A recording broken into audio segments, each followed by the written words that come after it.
I am currently working on my dream game called Five Dice. Five Dice is a puzzle platformer where you have 5 dice and use them in many ways in order to advance to the next level, such as rolling on them or using them as a double jump. However, I don't think you can do enough with these dice in order to make it an interesting gimmick, so today I'm going to add a dash ability into the game. You may be asking, how can a dash mechanic be part of the dice mechanic? However, the dash works by having the player hold on to the dice while they are in movement. I thought this would be too hard just to have the player accomplish on their own, so I assigned a button into the mechanic. So when holding the button and placing the dice, the player dashes, and at the end of the dash, they should have a dice with them. I want the dash to be usable at any time of the game, so when the player learns to dash, they can go to the previous levels and get through there faster with their newfound ability. However, when the player learns the dash, it will be necessary for quite a few levels after the dash is learned, and it will be a main part of the player's arsenal, in turn making the puzzles and later levels require more thinking. In the level I introduced the dash, I want a level gimmick that goes nicely with the dash.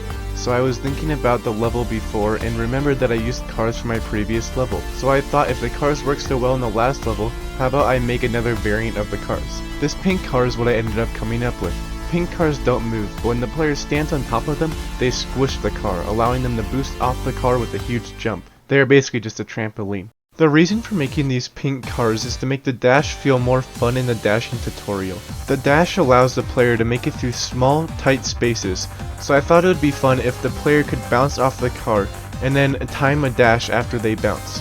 The idea turned out pretty good in my opinion, and now I have a good dash and a good gimmick to go along with it. Even though the level with the dash is supposed to be a tutorial of some kind, I still want to make it fun for the player and give them some sort of challenge. So I came up with these footsteps. Pretty much a thief steals something from you and you have to catch the thief. So each room has 2 different pathways. One is marked with footprints, the other is not. And if you go into the wrong pathway, you restart.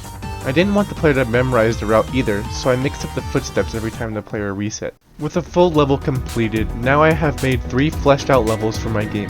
Making a game can be exhausting, but is a fun process. Until next time, I'm gonna take a week-long nap and I hope you have a good day.